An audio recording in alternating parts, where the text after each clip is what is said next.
لقد كان لكم في رسول الله أسوة حسنة لمن كان يرجو الله واليوم الآخر. بسم الله الرحمن الرحیم والصلاة والسلام على رسوله الکریم اما بعد. السلام علیکم ورحمۃ اللہ وبرکاتہ. امید کرتا ہوں آپ سب لوگ خیریت سے ہوں گے اور اپنی زندگی بھرپور انداز میں جی رہے ہوں گے.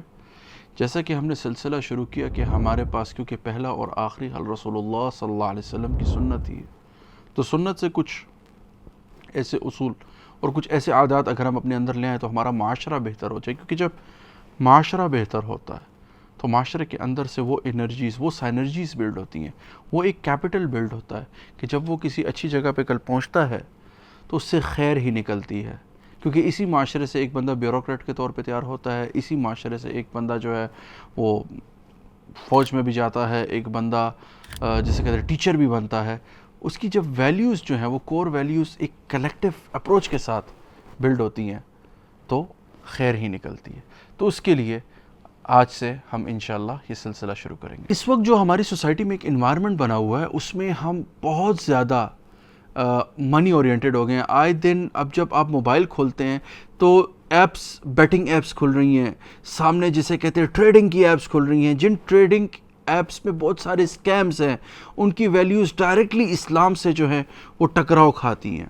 اور صرف اس کی ایک وجہ ہے کہ رائٹ ناؤ ایک معاشرے میں ایسا انوائرمنٹ کریٹ ہو گیا ہے کہ عزت کا یا رسپیکٹ کا جو ایلیمنٹ ہم نے ڈیسائیڈ کیا وہ ویلتھ ہے، اور وہ ایک فیک انداز میں کریٹ کیا گیا ہے.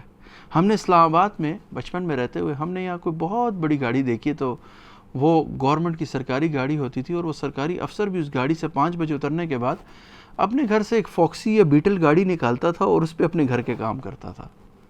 ایک بڑا ہمبل سا انوائرمنٹ تھا. لیکن ایک انوائرمنٹ آیا، یہاں ایک انڈسٹری کھلی جسے ریئل اسٹیٹ کی انڈسٹری کھلتی ہے. اس میں لوگوں نے ایک فیک انداز میں ایک عمارت دکھائی، ایک ریچنس دکھائی، ایک جیسے کہتے ہیں لوگوں کو ویلتھ کا کہ بھائی پیسہ کمانا.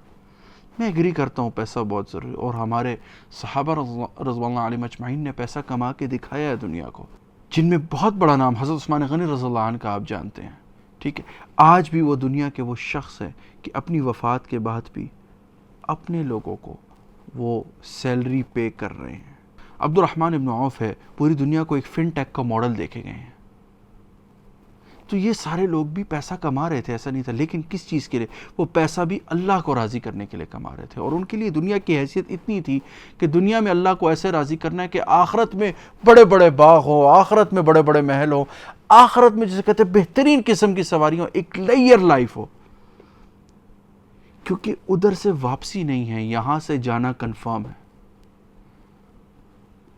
کئی بار جب یہ بات کی جاتی ہے تو لوگ یہ سمجھتے ہیں کہ ہم یہ کہہ رہے ہیں کہ آپ دنیا کو چھوڑ دیں. ہم دنیا کو چھوڑنے کا نہیں کہہ رہے. اللہ تعالیٰ کہہ رہا ہے انما الحیات الدنیا لعب ولہو، کھیل تماشا ہے یہ دنیا. یعنی یہ اس میں انسان ایسے الجھتا ہے کہ اس کے اندر آلریڈی کچھ خواہشات ہوتی ہیں، پھر وہ خواہشات جب اس کے جسے کہتے ہیں سر پر چڑھتی ہیں تو اس کے لیے کچھ بھی کر گزرتا ہے. وہ حرام کی تمیز بھول جاتا ہے، وہ نہیں دیکھتا کہ پیسہ کہاں سے آ رہا ہے، کیسے آ رہا ہے، اس ٹریک پہ چلنا شروع ہو جاتا ہے.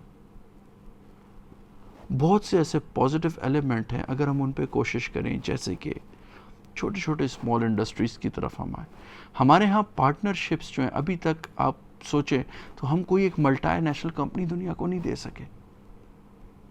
کیوں؟ کیونکہ ہمارے ہاں پارٹنرشپس، مطلب دو لوگوں کی چھوٹے چھوٹے اسمال بزنس میں پارٹنرشپ ریٹین نہیں کرتی ہے.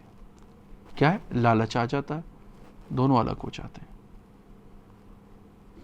اور اس کی صرف ایک ہی وجہ کہ مال بہت بڑا ہو جاتا ہے، دوسرے کی قدر کم ہو جاتی ہے.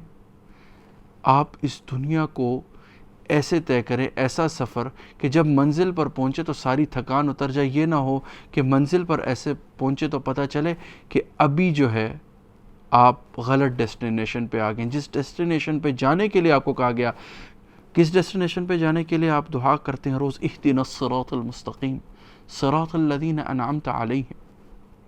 آپ سوچیں کہ آپ اس رستے پر نہیں پہنچے ہیں اور آپ اس رستے پر پہنچ گئے جس سے ہم روز پناہ مانگتے ہیں، غیر المغضوب علیہم ولا الضالین.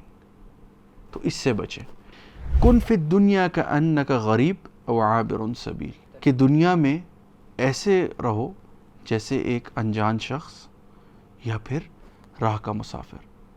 یعنی اپنے اوپر اتنا بوجھ مت ڈالو اس کا کہ کل جو ہے اس کا بوجھ تمہارے لیے اٹھانا مشکل ہو جائے. اس کو اتنا آسان گزارو، اس کو آخرت کے لیے ایسا انویسٹمنٹ کے طور پہ یوز کرو کہ یہاں اتنا انویسٹ ہو جائے کہ کل وہاں پر جب آپ پہنچیں تو آپ کے پاس آپ کی انویسٹمنٹ کا ROI جو ہے وہ زبردست ہو. اور اللہ نے ROI جو ہے آپ کو کیا اتنا دیا ہوا ہے، من جاء بالحسنہ فلہ عشر امثالھا، کہ ایک کے بدلے 10.